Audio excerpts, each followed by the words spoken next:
बहुत स्वागत है। आप देख रहे हैं आपका प्रोग्राम कहानी कुर्सी की। मैं सौरभ आपके साथ, हर्षवर्धन त्रिपाठी जी, विजय त्रिवेदी जी, अवधेश कुमार जी, समीर चौहानकर साहब बने हुए हमारे साथ। एक बहुत बड़ा फैसला सुप्रीम कोर्ट ने दिया है, 7 जजों की बेंच ने दिया है और ये फैसला जो है सर्वसम्मति से आया है। सर 6-1 में जजमेंट अलग है लेकिन सर्वसम्मत फैसला है। अब इसका जो आगे असर होगा इस फैसले का, उसको आप सोचिए। हमारे देश में कास्ट पॉलिटिक्स की इतनी इस वक्त चर्चा चलती है, जाति सुबह शाम हो रहा है, पार्लियामेंट में भी होने लगा, राहुल जी की जाति पूछ ली जा रही है। फैसला यह कह रहा है कि राज्य सरकारें अब एससी और एसटी की रिजर्वेशन में सब क्लासिफिकेशन कर सकेंगे। मतलब अनुसूचित जाति के रिजर्वेशन में कोटा राज्य सरकारें अब दे सकेंगे। जैसे आप बिहार में सुनते थे कि ये दलित है, ये महादलित है। मतलब पासवान जो है वो चिराग पासवान जो वो दलित कैटेगरी में आए, लेकिन जो पूर्व मांझी जी जो है वो मुसहर, वो महादलित हो गए। तो अब ये राज्य सरकारें ये फैसला कर पाएंगे, सुप्रीम कोर्ट ने कहा। और इसमें सुप्रीम कोर्ट ने 20 साल पुराना अपना ही फैसला पलटा है जिसमें सब क्लासिफिकेशन को मना किया था सुप्रीम कोर्ट ने 20 साल पहले। अब उन्होंने कहा ये सब क्लासिफिकेशन किया जा सकता है। हालांकि कोर्ट ने हिदायत भी दी है कि राज्य सरकारें मनमर्जी नहीं करेंगी, उन्हें जातियों की हिस्सेदारी की संख्या का पुख्ता डेटा देना पड़ेगा, उसके आधार पर ही वो ये सब क्लासिफिकेशन कर सकती हैं। जैसा मैंने आपको बताया, कॉन्स्टिट्यूशनल बेंच थी, 7 जज थे, 23 याचिकाओं पर यह सुनवाई हुई थी और 2004 का ही सुप्रीम कोर्ट का फैसला था जिसकी समीक्षा हुई है। तब कोर्ट ने कहा था कि अनुसूचित जाति के लोग सदियों से भेदभाव और अपमान झेल रहे हैं, उन सबको एक समान माना जाना चाहिए, उनके अंदर किसी किस्म का बंटवारा नहीं होना चाहिए। लेकिन अब सुप्रीम कोर्ट कह रहा है कि यह हो सकता है। लेकिन जैसा मैं इसमें गौर करने वाली बात एक और है कि ये एससी एसटी के लिए है, ये ओबीसी के लिए नहीं है। अभी फिलहाल ये फैसला केवल एससी और एसटी के लिए आया है। हर्षवर्धन जी, क्या मतलब है इस फैसले का? कितना बहुत ही श्रेष्ठ निर्णय है। लंबे समय से इसकी मांग की जा रही थी, इसकी आवश्यकता थी।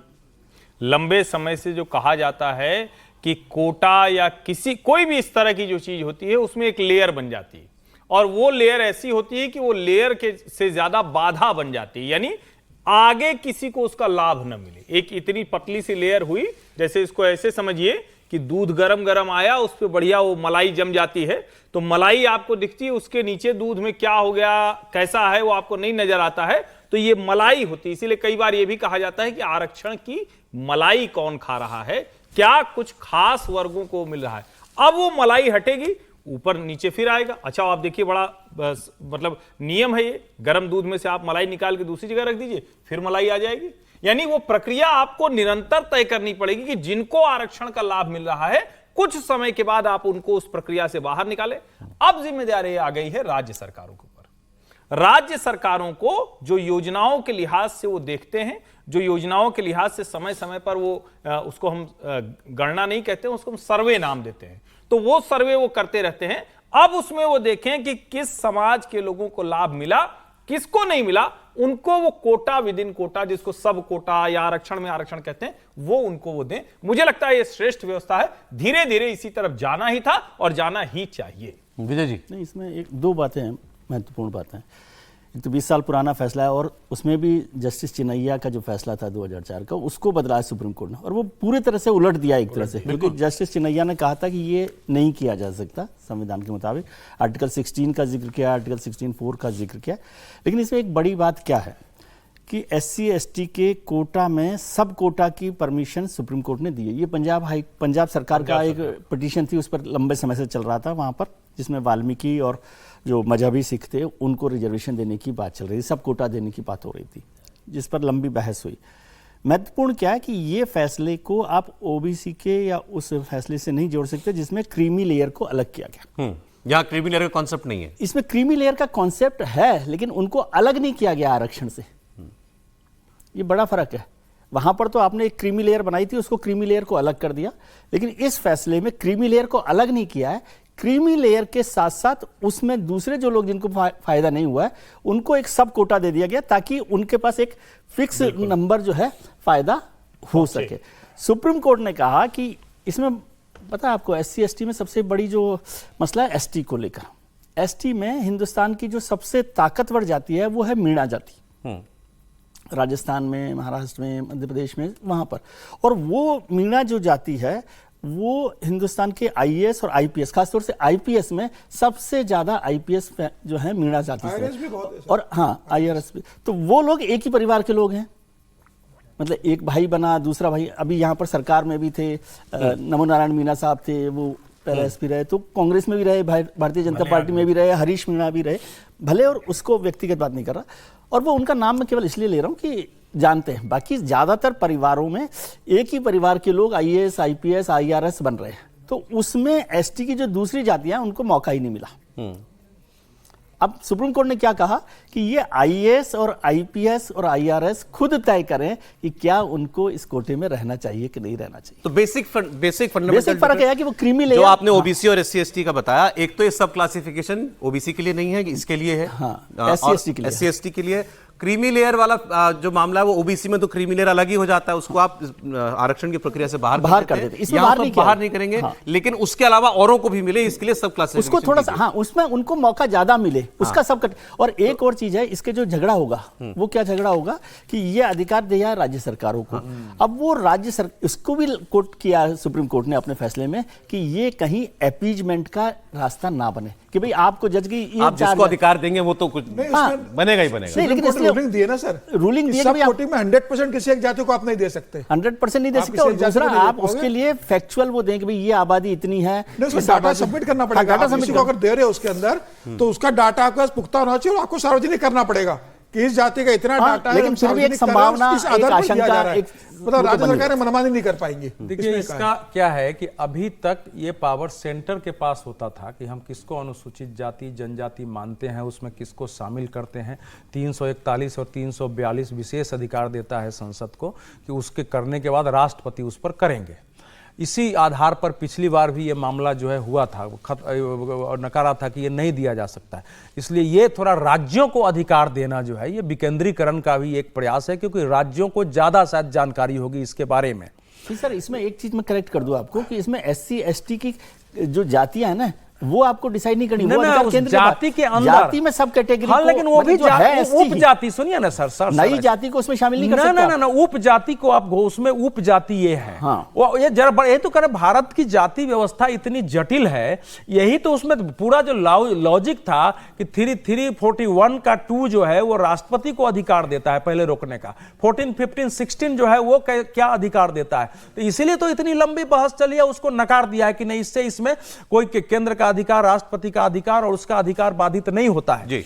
अब क्या है, अभी जो इस समय जो SC ST के बारे में, जो इस समय ST के बारे में जो बड़ी लड़ाई है वो ये है कि शेड्यूल कास्ट में तो राष्ट्रपति के अधिकार से लोगों ने शामिल किया है, लेकिन उसमें अगर कोई शेड्यूल कास्ट अपना धर्म बदल के मुसलमान या ईसाई हो जाता है तो उसको उस अनुसूचित जाति से बाहर कर दिया जाता है।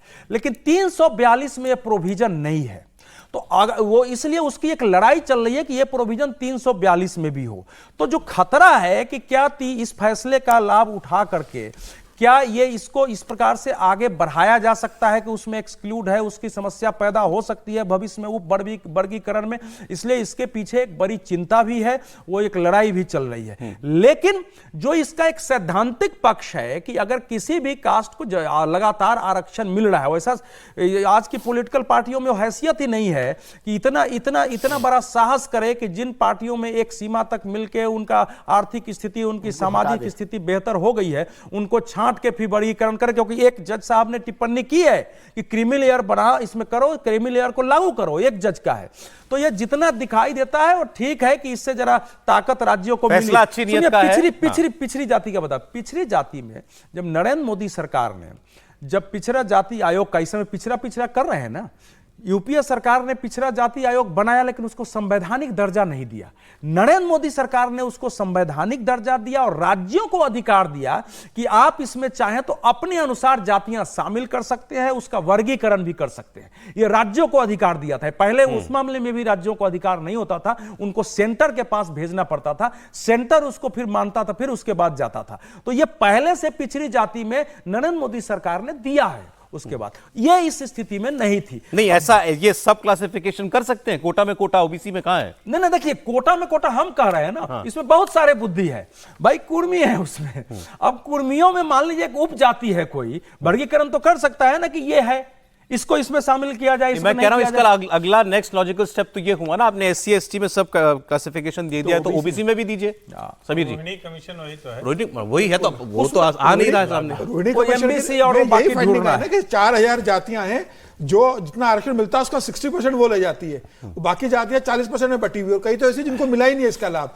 तो रोहिणी आयोग बना ही केंद्र सरकार ने 2017 में इसलिए था कि ये पता पड़े कि कितनी जातियां हैं, कौन इसका लाभ ले रहा है, कौन उसका वंचित है, और जो वंचित जातियां जिन्हें इसका लाभ नहीं मिल रहा आरक्षण का, उनको कैसे इसका लाभ दिया जाए, सुनिश्चित किया जाए। लेकिन मुझे ऐसा लगता है कि जिस तरीके से कहा जा रहा है कि भाई बड़ी जातियां सोच ले कि उन्हें लेना है कि नहीं लेना है, तो लाभ तो कोई छोड़ने वाला नहीं है। मोहन भागवत जी ने एक बार इतना सा बिहार चुनाव के पहले कह दिया था कि समीक्षा होना चाहिए, उस पर इतना बवाल मचा था और कहा गया कि भाई इस बयान के कारण हार गए थे, जबकि मोहन भागवत जी का ऐसा इंटेंशन नहीं था, उन्होंने सिर्फ एक बयान दिया था। तो इसको छूने की और उसमें कोई परिवर्तन करने की किसी भी राजनीतिक दल में हिम्मत नहीं है कि इस पर चर्चा भी कर ले।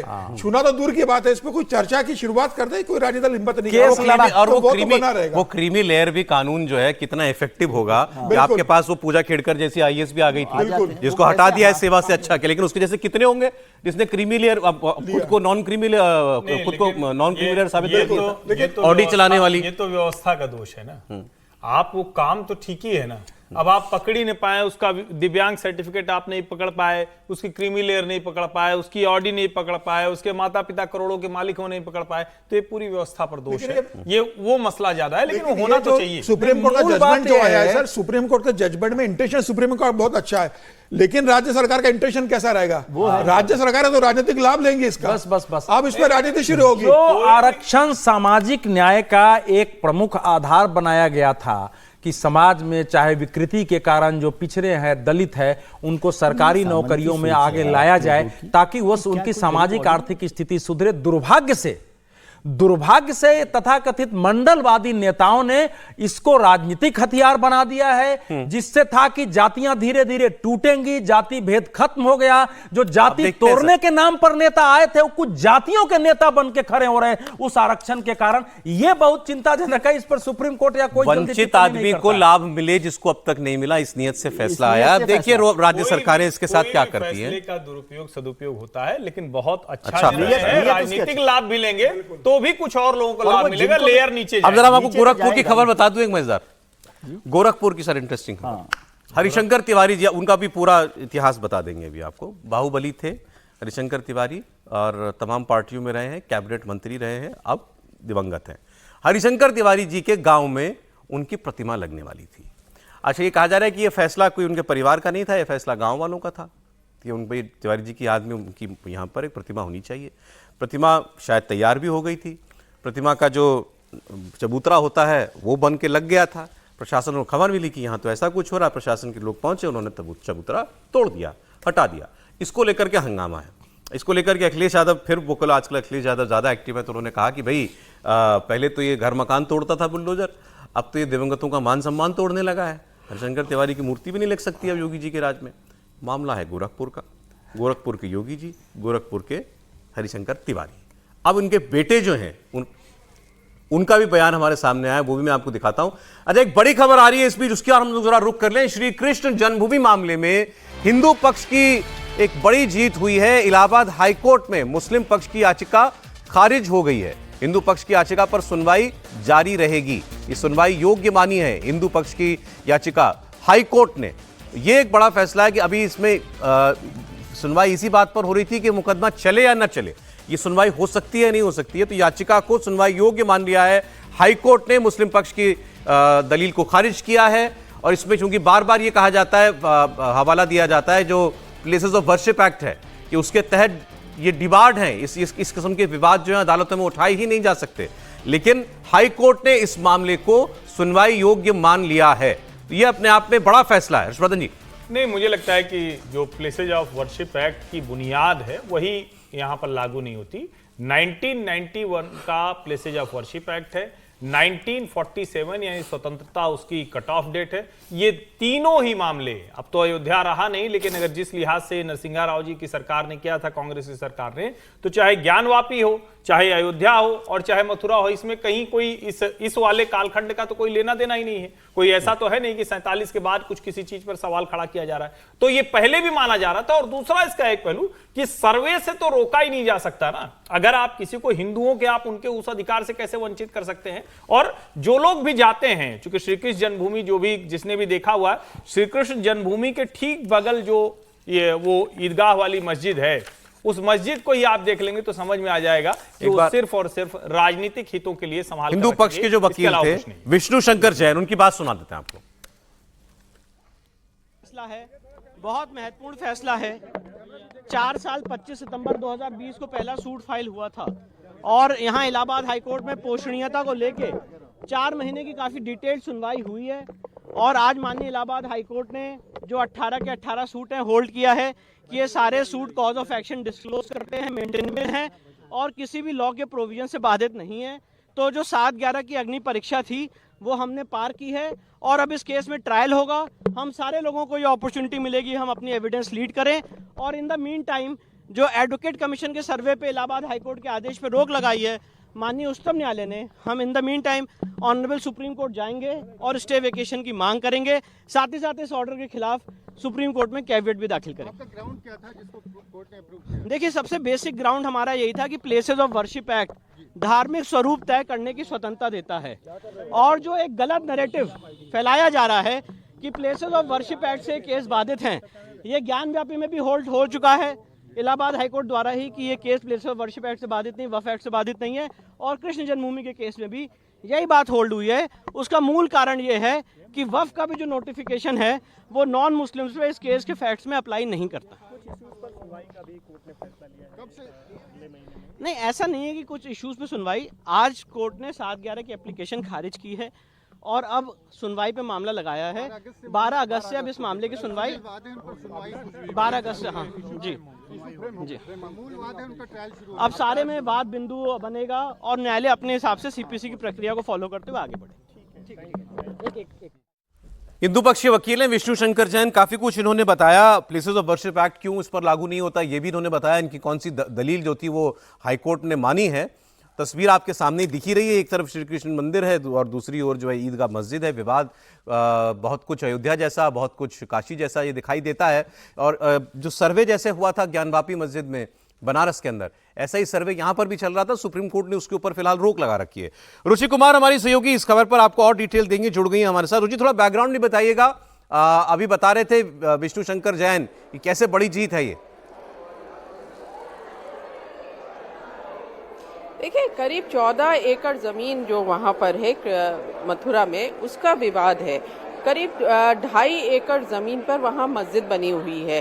कभी पिछले 1968 के आसपास कुछ समझौता हुआ था जिसमें ये कहा गया था कि जहाँ मस्जिद है वहाँ मस्जिद रहे और बाकी मंदिर के जमीन रहे। इसके खिलाफ करीब 18 याचिका इलाहाबाद हाई कोर्ट में हुई और ये कहा गया कि ये फैसले को अब रद्द किया जाए क्योंकि ये ठीक नहीं है। हिंदू पक्ष का मानना है, जिन्होंने कोर्ट में गए थे, कि जहाँ पर मस्जिद है वहीं पर भगवान कृष्ण का जन्म हुआ था। तो आज एक बड़ा फैसला आया हिंदू पक्ष के फेवर में कि ये मामला सुनने के योग्य है। मुस्लिम पक्ष का कहना था कि जो पुराना कानून है कि धार्मिक स्थलों की जो स्थिति है उसमें कोई बदलाव नहीं लाया जा सकता, वो इस पर लागू होता है, लेकिन कोर्ट ने नहीं माना। तो यानी हिंदू जो पक्ष है उसकी बड़ी जीत ये मानी जा रही है कि ये मामले की सुनवाई होगी सौरभ। और जो हिंदू पक्ष कह रहा है कि जहां पर वहां मस्जिद है मथुरा में वहीं भगवान कृष्ण का जन्म हुआ था, उनका जो ये दावा है, अब इस पे सुनवाई होगी, ये कोर्ट ने कह दिया है। सौरभ जी, रुचि में आता हूं आपके पास। समीर जी, क्या फॉलो आउट होगा इस फैसले का? देखिए, मुझे लगता है कि अभी भी समय है कि मुस्लिम पक्ष खुद होकर ये जगह हिंदू पक्ष को सौंप दें। मुझे लगता है कि ये उनका बड़प्पन होगा और लगेगा कि वो कानूनी दांवपेच में नहीं गए। जो जगह हिंदू समाज की रही है, जहाँ पहले मंदिर था, सब जानते उस पर था, उसके बाद भी आप अड़ियल रख के कह रहे हो कि हम कोर्ट में जाएंगे। सुप्रीम कोर्ट में बाबरी मस्जिद का फैसला हुआ ना, जिस पर मुस्लिम पक्ष था, केंद्र सरकार ने, सुप्रीम कोर्ट ने तो उसमें कमेटी बना दी थी कि आपस में चर्चा कर लीजिए। मुझे लगता है कि अब समय आ गया है कि मुस्लिम पक्ष इस मामले में अड़ियल रुख अख्तियार न करे और वह खुद स्वेच्छा से आ गया है। मुस्लिम संगठन इस मामले में आ गए, मुस्लिम का जो बौद्धिक वर्ग वो आगे आए और वो हिंदू भावनाओं का सम्मान करते हुए खुद हिंदू वो समाज कितना को मुमकिन है सर, आप भी जानते हैं। मुमकिन नहीं, लेकिन अब आना चाहिए। जब हाई कोर्ट ने ये कह दिया है, लोअर कोर्ट इसके मामले में सर्वे करवा चुका है, सर्वे में आ चुका है कि वहां पर भाई वो हिंदुओं की जगह रही है, हाई कोर्ट का निर्णय आएगा, आगे सुप्रीम कोर्ट का निर्णय आएगा। अगर मुस्लिम पक्ष चाहता है कि वो कानून के द्वारा अयोध्या के फैसले में सर और इन बाकी सब में सबसे बड़ा अंतर यह है कि वहां पर अयोध्या में जब निर्णय आया तो मस्जिद खड़ी नहीं थी, यहाँ वो ईदगाह मस्जिद खड़ी है। लेकिन मस्जिद के अंदर क्या है, मस्जिद जो खड़ी है उसके अंदर क्या है, सर्वे में आया है ना। जब इसका सर्वे हुआ तो पता पड़ रहा है कि वहां पर क्या है। हाई कोर्ट ने आज बोल दिया, हाई कोर्ट का निर्णय आएगा, आप सुप्रीम कोर्ट में जाओगे, सुप्रीम कोर्ट का निर्णय आएगा, समय लगेगा, लेकिन वो मिलना हिंदू पक्ष को, ये मुस्लिम पक्ष भी जानता है। तो मुझे लग रहा है कि अब जिस तरीके का माहौल है वो इसका बेहतर ये है कि वो हिंदू पक्ष को सौंप दे। लेकिन ये बहुत अच्छा फैसला है, वास्तविकता से जुड़ा हुआ, और ये हिंदू पक्ष की जगह थी, सबको मालूम था। अब हाई कोर्ट इसमें सहयोग कर देखिए रहा है। ऐसा है कि अगर रुचि जी बहुत शुक्रिया आपका, रुचि बहुत शुक्रिया। इस देश के आम मुसलमान चाहे भी कि इसका समाधान करना है तो जो मुस्लिम संगठन है, मसाजिद पक्ष है, all India Muslim personal law board है, देवबंद है, ये सब होने ही नहीं देंगे। ये क्या है, ये केवल मुकदमे को आगे खींचने की रणनीति है। यही मामला लेके जब आए थे सुप्रीम कोर्ट में तो सुप्रीम कोर्ट ने स्पष्ट कहा था कि ये जो कानून है worship places of worship act, किसी भी मामले के हाइब्रिड सिचुएशन को जानने पर रोक नहीं लगाता है। अगर दो पक्षों की लड़ाई है तो यह जाना जाएगा, इसलिए उस आधार पर इस पर स्टे नहीं दिया जा सकता है। वो सुप्रीम कोर्ट ने स्पष्ट फैसला दिया था कि यह तो बाद में होगा किसको दिया जाए, पहले तो यह डिसीजन होगा कि वाकई ये क्या है, ये मस्जिद है या मंदिर है।